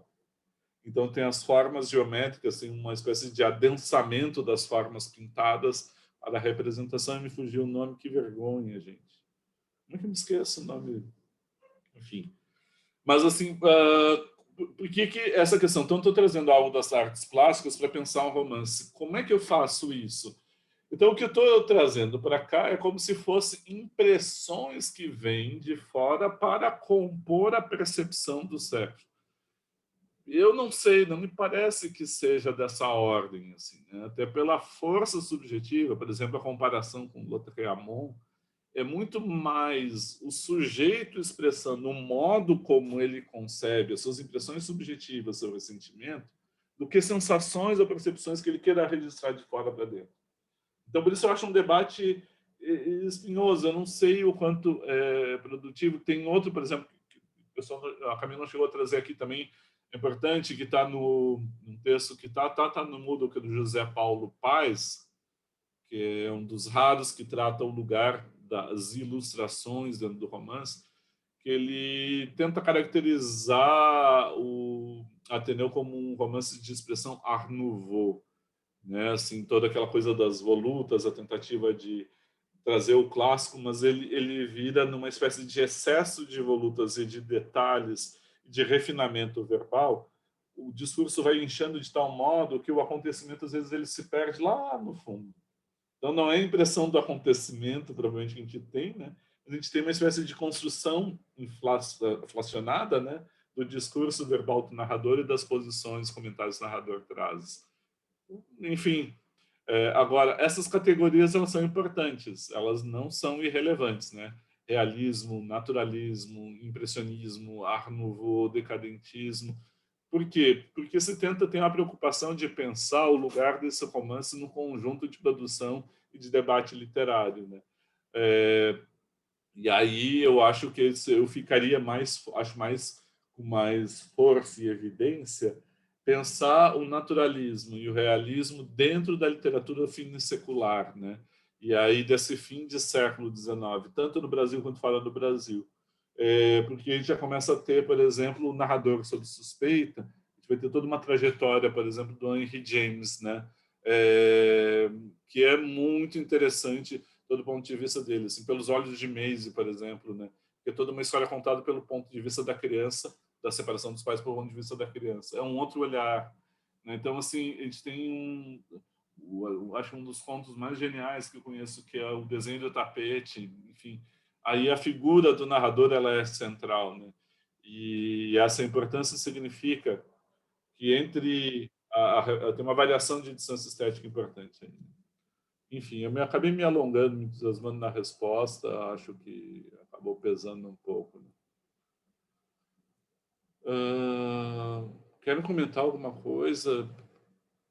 Eu acho que a gente podia falar um pouco daquela cena que ela, não sei se dá a entender, mas eu entendi que foi uma cena meio milagrosa e correlacionar isso com o fato de que ele era ateu e de que tu disse que isso perpassa o livro, porque é um pouco contraditório, né? Porque ele dá uma pinceladinha nesse misticismo, assim, nesse milagre, da cena da piscina e tal. Sim. A cena da piscina é uma cena interessantíssima, né? Eu acho interessante na trajetória, que tem uma coisa assim, parece que ele está focando muito mais em pontos de extremo, né? Porque tem toda a aproximação do Franco, né? A relação Gente, dele com o Franco. eu não terminei o livro, que cena que é? Só para não ficar perdido. Ela está mais no início, eu acho que é o capítulo 3. Logo depois da amizade com o Sanches, ele cai naquele desvalimento, né? Aquela melancolia. Ele entra na ordem do misticismo, não da religião propriamente dito, né? Ah, que tem os cacos de vidro que ele reza Isso. pra não machucar ninguém. E aí ele se aproxima do Franco, que é o último na rabeira da cadeia alimentar dali de dentro, né, do Ateneu. E aí os dois, no meio de uma noite, eles saem, o Franco ele vai no lixo, ele quebra uma série de cacos e ele joga no banho. E ele são pegos logo de volta, ele diz, a gente vai colher sapoti, conta uma mentira, não são pegos por isso, né? Eles não são pegos.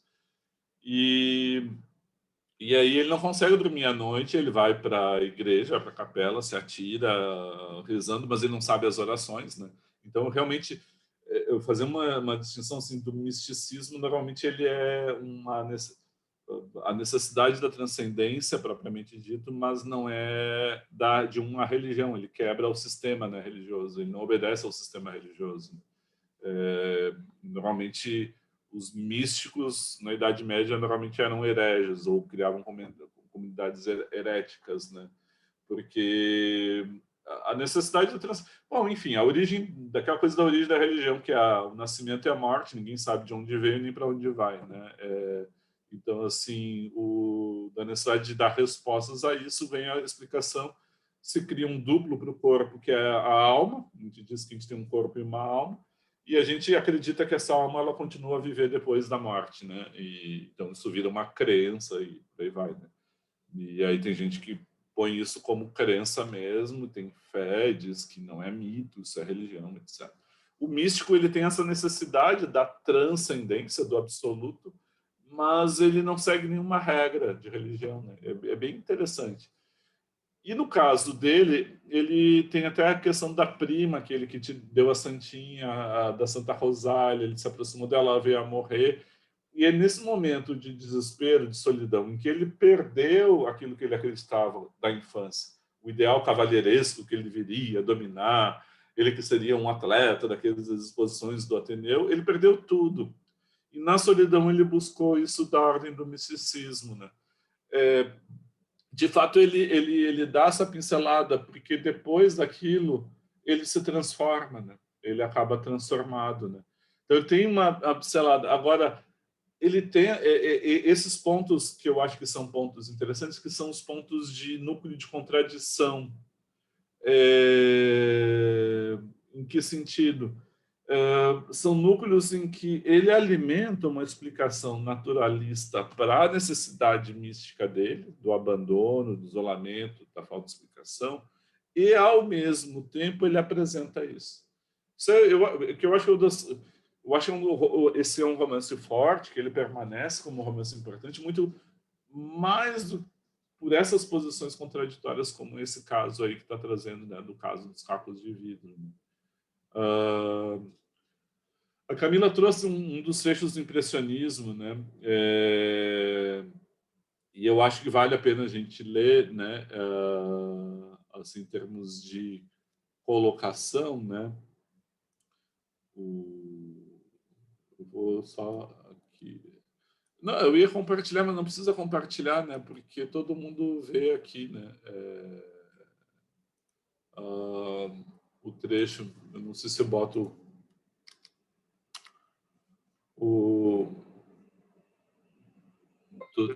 queria ver o capítulo inteiro, mas enfim, mas eu acho que esse a gente comenta por aqui, né?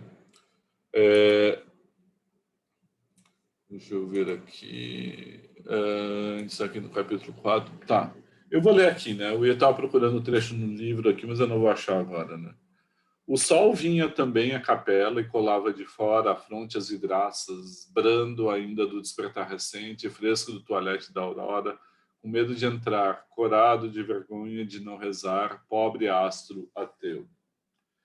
Por que tu acha que é impressionismo, Camila? Camila, cadê a Camila? Estou aqui no cantinho. Não, eu acho que é impressionista, assim como algumas outras passagens, não muitas, que ele descreve, por exemplo, o Jardim do Ateneu, e me parece, pela escrita, uma espécie de mosaico, conforme ele vai escrevendo, porque ele detalha pequenas partes. Por exemplo, essa passagem que eu tirei era de uma descrição da capela, enquanto eles faziam a oração lá entre alunos. Então ele vai descrevendo pequenos, parece até um foco de uma câmera, assim, ele foca em uma parte e descreve até montar a imagem toda do momento. Entendi. Tá, entendi. E eu acho que tu trouxe um elemento que é crucial aí, né? Que é a questão do como se fosse uma câmera para desenhar. Tu trouxe eu vou pegar dois pontos, esse e o outro que tu falou como se fosse uma espécie de mosaico, né? A ideia do mosaico é muito legal, que é a ideia da montagem, aquela coisa da composição de mosaico com pequenas pedras coloridas que vão desenhar a figura, né? Agora, eu quero me concentrar na questão do olhar, porque tu está concentrando, por exemplo, da questão da câmera do olhar. A visualidade, as artes plásticas são muito fortes aqui. Assim, não estou falando só da ilustração, né? Mas assim os jogos de olhar que o narrador também tem.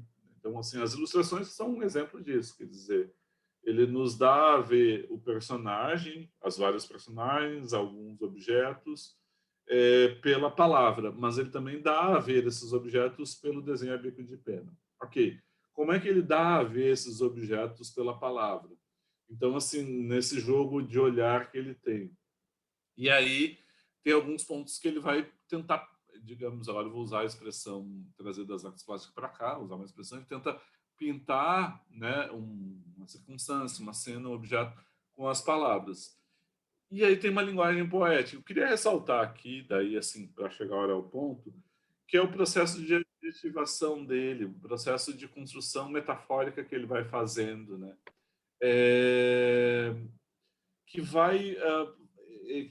eu entendi agora a questão do impressionismo, né, que eu acho que é ressaltar a subjetividade, e a subjetividade desse olhar, dessa visão e dessas descrições, porque elas não são descrições objetivas, frias, não são objetivas no sentido aquela coisa da descrição metódica naquelas introduções de romance de Balzac, ou aquelas descrições naturalistas do meio, mas elas são sempre atravessadas pela subjetividade e pela pintura metafórica, né?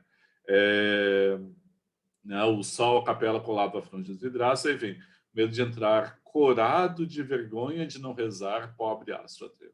Aí vem a presença subjetiva muito atravessada aqui.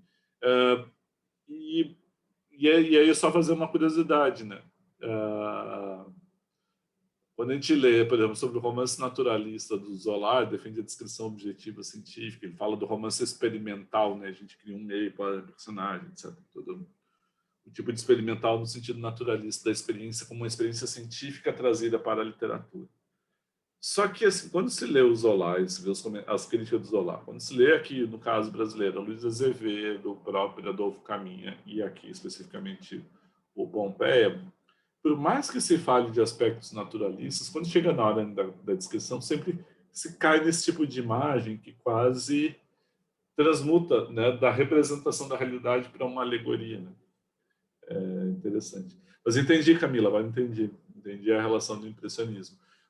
A minha única coisa é aquilo que eu te comentei antes, que é a questão, e uma boa seleção de trechos que está fazendo, mas é essa migração de uma categoria das artes plásticas para a literatura. E aí, na tentativa de categorizar um livro como impressionista, mas seria o único livro impressionista no Brasil e na França. Então, assim, parece que é uma categoria que ela precisa dessa qualificação, mostrar que esse movimento que tu fez, mostrar assim, tá, mas por que tem, eu vejo aspectos impressionistas no romance? E essa demonstração eu acho produtiva, né? Daí. Quer comentar mais? Professor, eu não sei se eu nunca tinha lido, né? E aí na minha cabeça, do meu tempo de escola, tava que o Ateneu tinha algumas questões sobre homossexualidade, não sei, mas eu nunca tinha lido e eu lembrava uma memória muito pequena. Quando eu li eu não terminei, faltou o último terço do livro, assim. Mas quando eu vejo as passagens das amizades dele, algumas coisas eu não consigo entender muito bem. Eu não sei se era por coisa da época, contexto da época e tal. Me parece que ele sofre um abuso, né, daquele colega meio nerd dele, aquele Sanches lá, e ele fica super constrangido.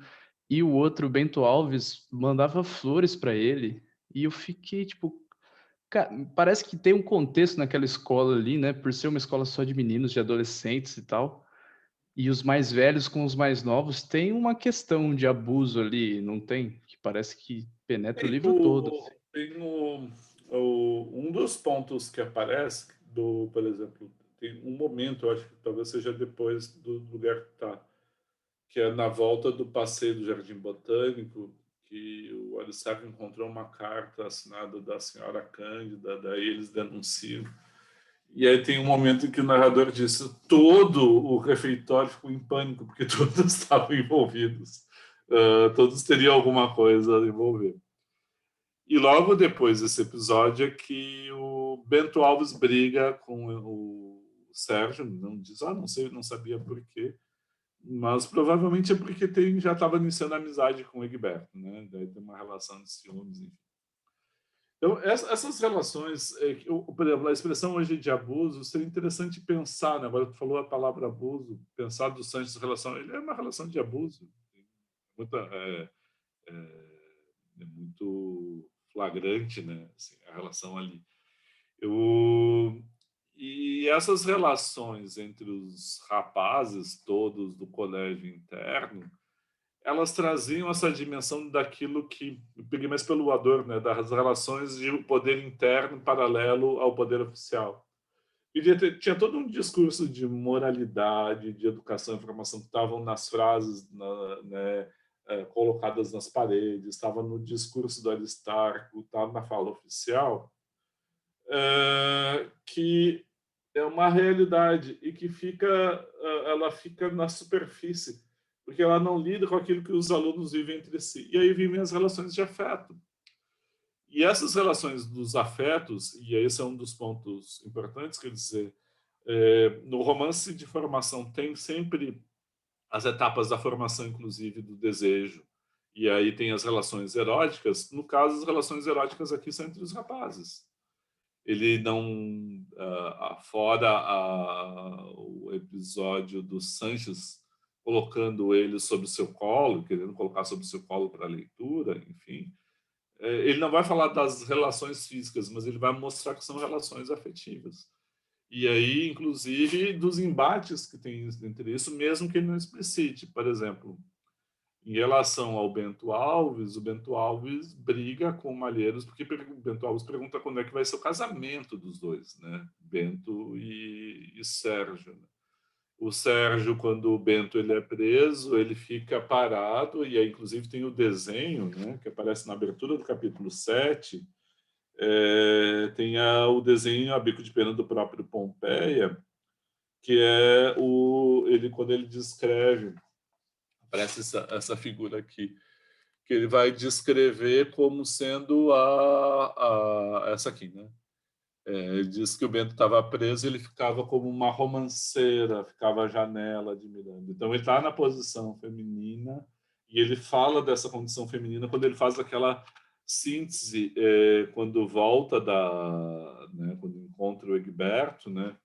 E do envolvimento que ele diz, né? O Sanches foi escravidão preguiçosa. Bento Alves foi a verdadeira amizade, mas ao meu lado havia apenas gratidão, preito à força, comunidade de sujeição voluntária, vaidade feminina de dominar pela fraqueza. Então, ele dominava o Bento pela fraqueza e aí feminina. E o Bento, por exemplo, quando eles voltam do primeiro ano voltam das séries, o Bento trouxe livro com dedicatória, com figuras, desenhos entrelaçados, etc. E a relação do Egberto, que é de amizade nivelada, mas é uma relação, e aí isso é importante, erótica, né? Ela tem todo o erotismo marcado. Né? O que é curioso e que não fica nunca nítido, a gente está numa sociedade patriarcal, né? E isso era visto como um romance de cunho autobiográfico, muito vinculado à trajetória do Pompeia. O Pompeia ele vai lá e mostra isso, mas ao mesmo tempo ele não consegue dar palavra para isso, ele não consegue dar nome, né, propriamente, consegue lidar com a experiência tal como ela está posta. Né? Ela está lá, são relações, porque isso está colocando, ela vai ser uma relação de abuso que ele sofreu logo na entrada e ele se submeteu a isso. Depois uma relação que ele era protegido, porém respeitado, né, no seu modo, e protegido dos outros, e depois uma relação horizontal de iguais, e depois ele fica sozinho. Né? Depois dessa relação é a única relação que acaba sem que haja perseguidor e perseguido. Com o Sanches acaba e ele é perseguido, com o Bento acaba e tem a briga, tem um confronto físico, e depois, inclusive, acaba na briga com o próprio Aristarco. E com o Egberto acaba. A relação acaba, cada um vai para o seu lado, não tem ressentimento, né? Então, assim, esse movimento é um movimento importante. Sim, alguém quem citou aqui, o Caio, né? Eu acho bastante a construção das relações masculinas. Diz, eu separei a situação. Os gênios fazem aqui dois sexos, uma escola mista, rapazes tímidos e ingênuos, sem sangue, são brandamente impelidos para o sexo da fraqueza. Está desde o início, né? Está desde a fala do... Obrigado pela citação, Caio, bem pertinente. desde a primeira, quando ele desfalece, né, os óculos escuros, é o Rabelo, ele, que é mais velho que ele, diz, olha, te cuida, tu não aceita protetores. Se tu aceitar protetores, tu vai estar subjugado, né? Que é aqui, né? É essa fala do Rabelo aqui, no começo por não admitir protetores. E essa ideia da escola mista, ela vai até o final. Ela perpassa todo o romance. Parece muito um presídio, né, professor? Se pensar até mesmo nessa construção aí da área masculina e a feminina, que isso tem muito no presídio atualmente, assim, você vê vários filmes, Presídio, Carandiru no e tal. exército, tem É, na marinha. O Bom Crioulo a gente vai ler é outro romance, né? Que é o Amaro, ele vai descobrir ele não sabia, aos 30 anos ele vai descobrir o desejo homossexual. Ele vai descobrir em si, né? Que ele um desejo que ele desconhecia. A gente tem, até hoje a gente lida com muito preconceito, por exemplo, no futebol, né? Essa coisa dos esportes masculino e feminino, separações, que não, assim, acho que foi o Richarlison anos atrás, que quando ele assumiu o preconceito que ele sofreu foi gigantesco, né? E os xingamentos, a agressividade, que, bom, quando muito fala é porque tem medo, né? Aquela coisa não precisa nem ser analista freudiano para perceber, né? Que a pessoa desloca o medo recalcado para o discurso agressivo contra o outro, põe no outro aquilo que é o medo que tem em si, né? Porque tem toda uma ideia do desejo que ele existe de modo informe, assim, né? Ele não é pré-determinado. Por isso, toda aquela ideia da performance, do exercício em termos de performance mesmo, não como assim, eu vou encenar o papel que eu escolhi, mas a gente encena papéis, né? Então, por isso, aquela distinção entre o homem e o masculino, entre a mulher e o feminino, tem muito aqui dessas performances que são encenadas e do aprendizado que vem aqui. Agora, muito da dor, muito do ressentimento, que, por exemplo, aparece naquela trecho que eu comentei, quando ele se revolta com Sanches, tem uma revolta de um olhar adulto, e isso eu acho importante colocar, né? Assim, por exemplo, dos médicos higienistas que definem padrão de normalidade numa relação heterossexual. Então, assim, o celibatário, aquele que opta em não casar, a mulher também celibatária, que opta em não casar e viver sozinha e dizer não sou mulher, construo uma mulher, torno uma mulher. Não, eu estou brincando, isso é Simone de Beauvoir, né? Mas, assim, que a realização feminina não é o casamento, não é a maternidade, mas pode ser qualquer outra coisa, escolha. Ou de que ser masculino não significa... Ser homem não significa ser masculino no padrão patriarcal, né? De sair xingando, dizendo palavrão, usando arma de fogo, atirando, batendo nas pessoas, né, etc., que não é natural isso, mas de que é uma performance social. No naturalismo isso não fica forte. Eles lidam com tudo que aparece como expressão da natureza humana. Mas a ambivalência e contradição, né, uma delas, por exemplo, em termos, a Camila precisou muito bem as variações de estilo que existem ali dentro, mas existem outras tensões, né, inclusive de posição do narrador. Então, no Natureza aparece muito isso, assim, né? De mostrar aquilo que rompe aquilo que seria uma norma de naturalidade. Só que ao mostrar isso que rompe, mostra que isso existe e existe para além de ruptura, né? Existe como algo que é da vida social. Né? Eu confesso que eu lembrei várias coisas do Machado lendo aqui, mas eu não queria fazer uma aula. Eu queria tentar fazer uma aula sem ficar citando Machado de Assis, né? Isso até o final do semestre, alguma aula eu vou conseguir fazer isso. E porque você pega assim, quando a gente olha lá desde o alienista, ele não consegue definir padrão de normalidade. Porque não existe esse padrão de normalidade como um padrão que não seja socialmente composto. Né? Assim, às vezes aquilo que é dado como patologia é algo que foge a um padrão de convivência social tal como está estipulado.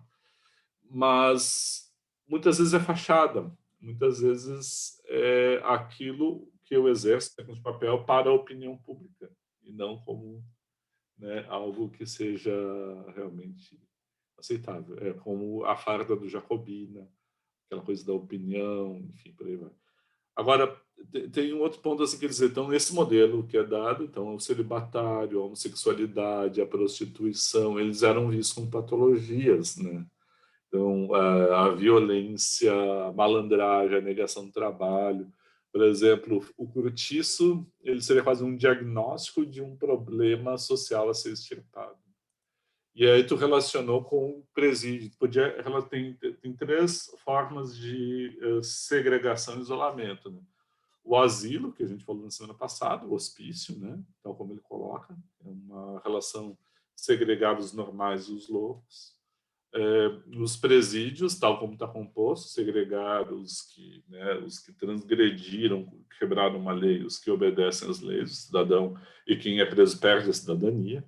E as escolas internas, mas poderia ainda agregar, né? Seminários, conventos, todas essas formas de cisão e separação, e aí pensar as regras de convivência aqui dentro.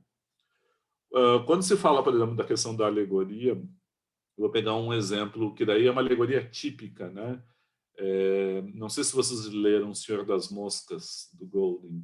São as crianças... acho que era um navio, né, que cara fala, eu li há muitos anos, eu peço desculpas que eu não vou ter essa uma memória fresca, mas um navio naufraga e só sobrevivem crianças numa ilha, e essas crianças elas vão convivendo, vão reconstruindo as regras, inclusive violência aparecendo, poder, tirania, tudo, né? Então, assim, é um livro de um pessimismo tremendo, portanto muito bom, né?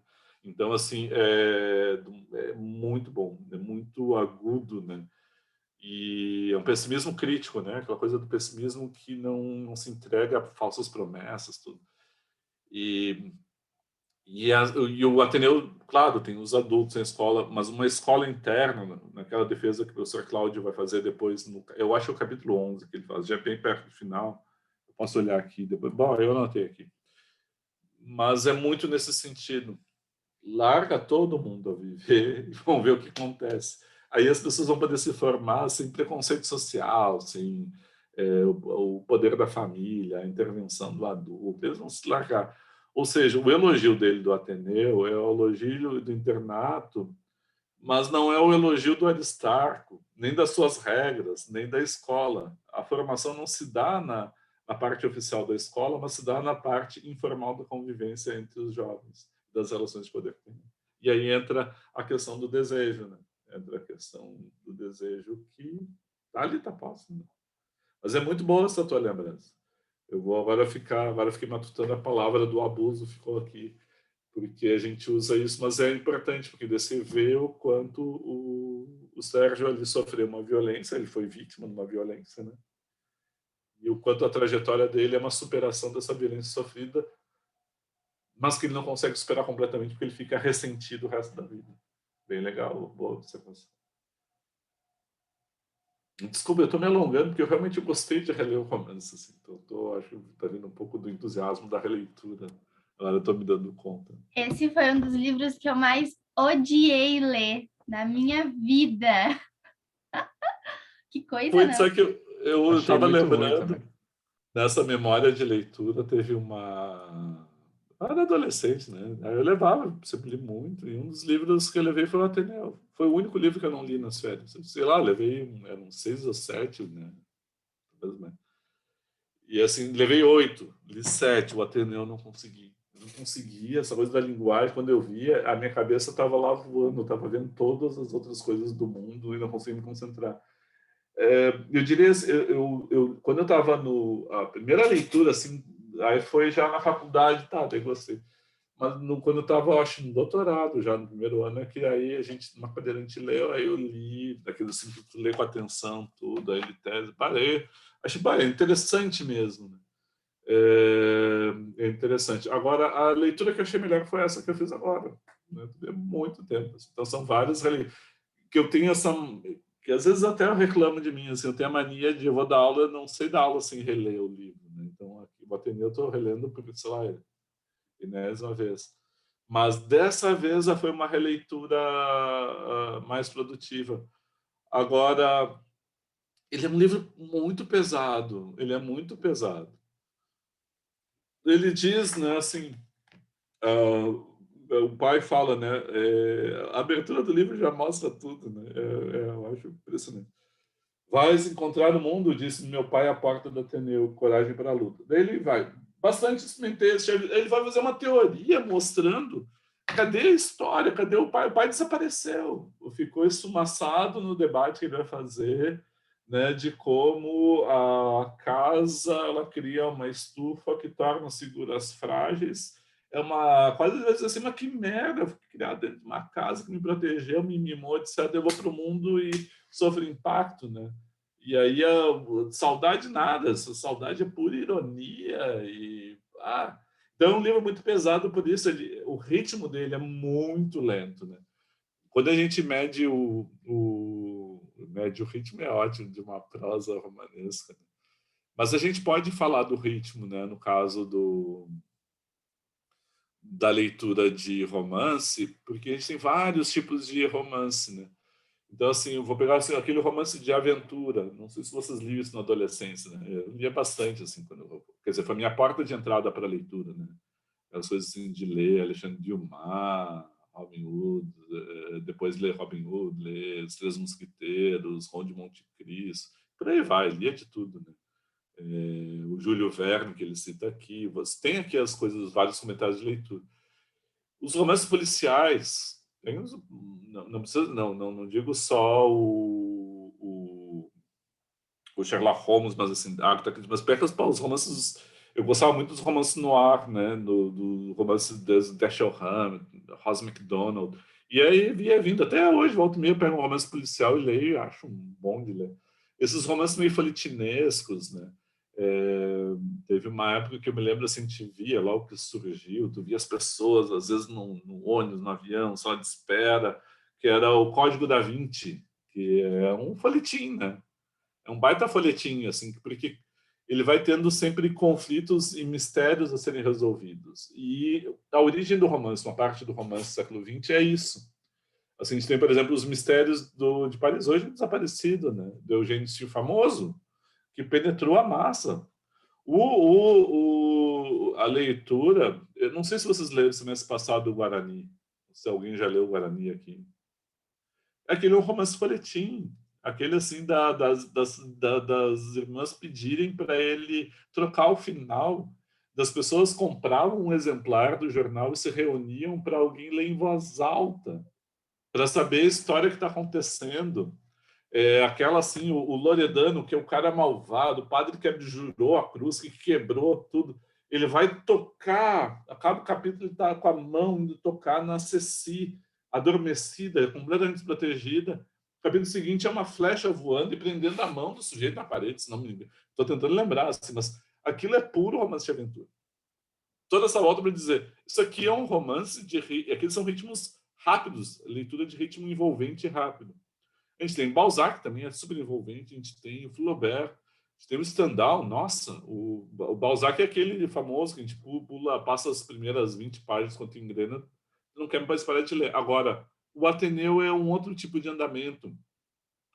Por isso, assim, a questão, por exemplo, do impressionismo, da impressão, né, que a Camila mostrou na descrição, a minha ressalva é que tem esses aspectos impressionistas, mas ele tem todo um mergulho na interioridade dele.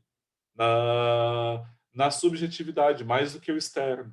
Seja na parte reflexiva de teses, e seja de falas, mas seja também no modo como ele está pensando, está analisando o caso, passo a passo, etc. Então, é muito lento mesmo. Né? Mas ele é fascinante pelo enfrentamento que ele tem dessas questões. Né? Eu acho que esse é um pouco do fascínio, do interesse dele. Né? Acho que o que mata muito são as descrições, professor. Eu, particularmente, sou muito ruim de entender descrições em livros. E ele faz muito isso, tanto com lugares, com pessoas. Isso é muito difícil para mim. Dá uma lida nesse ensaio, Augusto, do Georg Lukács, que é um ensaio do Lukács dos anos 30, né? Que é já a fase marxista dele. E ele começa em média res o ensaio. Ele diz narrativa em média res, época em média res. E porque a descrição no romance do século XIX, que hoje a gente perdeu, acho que século XX, a descrição tem outro lugar. Foi algo novo, foi algo bastante novo, não existia. Existia a descrição, por exemplo, do escudo de Aquiles, quase como uma alegoria, existia a descrição como um exercício retórico, né? Mas essa questão de descrever uma cidade, né, o ambiente, descrever uma casa, esse exercício de trazer para dentro do romance, né, o romance tem uma função narrativa, né, não é atacado, afrontado, por exemplo, aqui a narrativa ela é atacada pelo ensaio, né, e pela descrição e pelo ensaio, né, descrições, né, isso a gente está comentando um pouco quando a Camila trouxe o exemplo, ensaios, por exemplo, quando vem as palestras, né, do doutora Cláudia, né, assim, então a gente tem ensaios e as duas coisas se tensionam. E aí a descrição ela passa a cumprir no romance naturalista e no uma afeição ainda mais diferente no romance realista também, mas como partes necessárias da ficção para apresentar e contextualizar. Porque, por exemplo, quando pega tem romance, por exemplo, de tendência mais de aventura, o romance de provas, aqueles que as pessoas enfrentam, o espaço não é tão relevante, então o espaço não é descrito, a prioridade é a ação dos personagens, né? E aí fica muito ao encargo da gente imaginar os espaços. Agora, como o romance realista ele quer fazer com que o tempo da ficção ele crie uma articulação com o tempo histórico, o espaço da ficção cria uma articulação com o espaço real, né? Por exemplo, no caso assim, o Rio de Janeiro, que aqui é Poços, os lugares do Rio de Janeiro, Segundo Império, né? Meados do século XIX, ele quer sobrepor, então essas descrições elas fazem dizer essa ficção está apresentando personagens que podem existir nessa realidade. Só que ela, quando ela é excessiva, ela fica muito pesada, às vezes chata.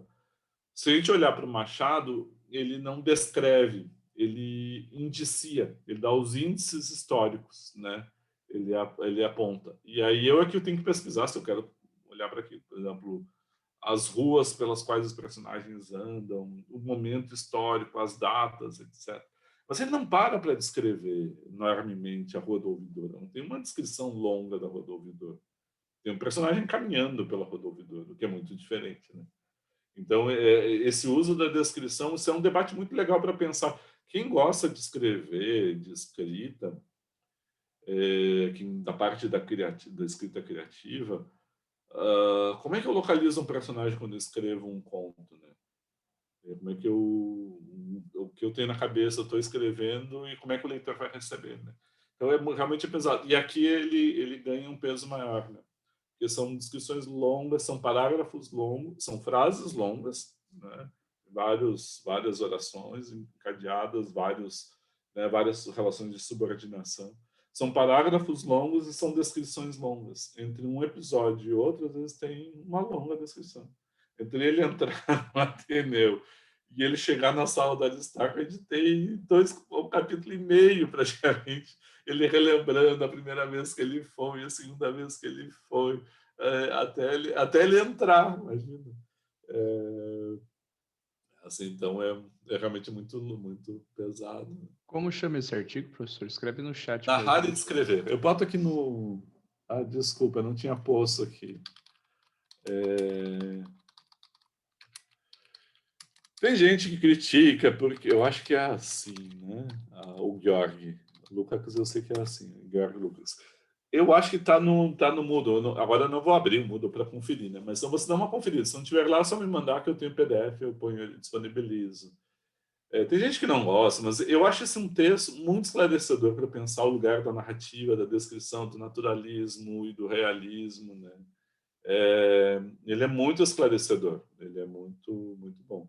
Aí, assim, se vocês quiserem ler, quem lê, né, e semana que vem quiser ter alguma dúvida, eu já separo ele, deixo a minha leitura preparada, né, porque se houver alguma questão, a gente pode usar para debater esse texto, a gente pode usar para debater o Curtiço também, né? Então, se quiser ler e ter alguma questão, me traz, a gente começa a conversar sobre ele também, né? Eu acho que vale a pena para pensar. Vou fazer o possível para ler tudo. Eu sei que é muita coisa, né? Eu não... Enfim, eu sei. E é das cadeiras com mais leituras para fazer essa aí, né? às vezes, aqui não lembro quem foi que comentou, mas isso já há bastante tempo também era um aluno, agora ele não está mais aí, está fazendo doutorado nos Estados Unidos. E aí ele, uma vez na aula, assim, não lembro qual, se era brasileira B, C ou D, ele disse, puxa, vocês professores precisavam fazer um conselho de classe. Eu disse, ai, para, só faltava, né, tempo de escola, conselho de classe. Não é para fazer nota. É só para combinar, assim, ó, de que num semestre, por exemplo, segundo semestre, existem 7 cadeiras. Cada professor tem as suas exigências, pelo menos combine entre si para distribuir a leitura ao longo do semestre, para combinar quantos livros cada professor pode dar. E aí vocês não combinam, é inferno. Aí ele diz, pô, podia fazer isso. E nunca foi feito, né? Nunca foi feito. Eu me dou conta que a gente às vezes pensa que a cadeira da gente é a única. O único uma ova, né? Você está fazendo. A gente que contou que está fazendo 7 cadeiras. Pô, mas 7 cadeiras é muito, né? Eu estou fazendo 11. Paulinha, e tu tá viva, olha, eu fico feliz que tu esteja viva, olha, eu fico realmente feliz que tu esteja viva, uma pessoa assim que tá rindo, tem uma boa energia, né? Nossa, 8 cadeiras, nossa, então eu vou fazer, nossa, assim, nossa, eu tô aqui, eu tô dando conta, assim, reclamando da quantidade de coisas para fazer, agora eu vou parar de reclamar depois de ouvir isso. Fica aí o incentivo, professor. Fica, Não para de reclamar. e eu queria dizer para você, assim, as leituras ficam como referência, né? Assim, então, à medida que vai dando, vai referendo. Esse do narrar e descrever, por exemplo, se não lê agora, lê depois. Isso é importante, por exemplo, para a própria literatura brasileira ser depois, para pensar romance. Né? É legal, assim, é legal, é bem interessante. Eu vou, agora depois que vocês falaram aí, eu quero ver, de repente eu já separo aqui um pouco da preparação. Eu separo alguns trechos para falar do narrar e escrever, né? Já prepara-se para fazer essa relação. Só vou deixar vocês estudarem, né? 11, 10, 11 cadeiras, 7, 8, 9, 10, 11 cadeiras. Meu Deus, vocês são sobreviventes. Ai, ai. Meu Deus, fiquei preocupado com vocês, né? Nossa. Tá, sim, né? E eu fico pensando na quantidade. Tá. Eu peço que eu botei um Calma, monte de professor, tá tudo bem, a gente tá vivo, a gente tá comendo bem, tá dentro de casa. Eu não desmaiei ainda não fui pro hospital, então tá tudo certo, assim. Tá, mas assim, qualquer coisa que vocês precisarem dentro aqui da cadeira da Brasileira B, assim, né? É uma crise de ansiedade ou outra, mas tá acostumado, tranquilo. Tá bem. Agora, é que eu realmente, assim, eu pensei, pô, um pouco a ideia do trabalho, assim, de ter os 2 trabalhos, dar o tempo, poder ir conversando, é para vocês poderem construir para diluir um pouco no tempo, né? A elaboração, né? Não é para deixar de estudar, preparar, mas é mais para diluir, né? Agora, eu tinha calculado 7 cadeiras, já achando bastante, né? Agora 8 já passou, agora 11 para mim. Não, mas 11 a Paula tá loucaça também, pelo amor de Deus. Eu achei 11 cadeiras.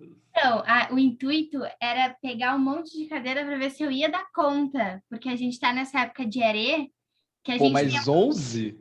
11 cadeiras. Menino, tem um colega que fez 12 no semestre passado. Ah, mas pelo amor de Deus. Foi parar no hospital com a professora de latim? Foi parar no hospital com a professora de latim. Mas ela conseguiu fazer as 12 cadeiras.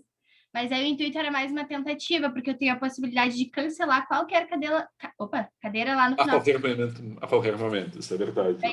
Então era mais uma tentativa mesmo. Tem o que eu brinco assim, né? Eu sou defensor, mas é difícil chegar a acordo, tudo, mas eu sempre fui defensor da diminuição de cadeiras ao longo do curso e de carga horária presencial, né? Ainda mais sempre para vocês estudarem projetos, etc. E assim, concentrar, não, assim, por exemplo, ser 5 cadeiras a cada semestre, mas ter mais exigência dentro de cada cadeira, né? E não prejudicar a formação. Começar com mais obrigatórias e acabar com mais eletivas ao final, enfim. É difícil. Porque eu acho que o que eu tenho, pelo menos, visto ao longo dos anos é que as pessoas vão fazendo escolhas chapa branca, que nem eu digo. As pessoas já vão escolhendo se querem mais linguística, mais literatura, qual âmbito tem. Aí escolhem a cada semestre as cadeiras que vão se dedicar mais e aquelas que vão se dedicar menos, né? E às vezes não é nenhuma escolha, assim, é quase uma necessidade, né? Então, assim, na medida que começa a ler bastante numa cadeira, quando vê, está quase sem tempo para fazer o trabalho da outra. E não é porque não queira fazer, porque acaba escolhendo. E aí, por isso que às vezes você até tipo, aproveita quando vai para o mestrado, faz as cadeiras, que daí tu consegue focar naquilo que tu quer estudar mais, né? Mestrado. Né? As 11 cadeiras eu não tinha visto ainda. Eu já estou assim. E eu achei engraçado, né, a Camila dizendo, mentira, eu só faço 7, sinto saudade. Só 7? Só? Eu já acho um monte. É que depois do depoimento da Paula, a gente não pode dizer que assim, nossa, eu faço 7 cadeiras. A gente tem que dizer, a gente faz só 7. A gente tá na defensiva, a gente faz só 7. É verdade, eu até me senti assim, poucas cadeiras, agora com 8 só, fiquei assim, tô no céu, né? Vou pegar mais 3, agora.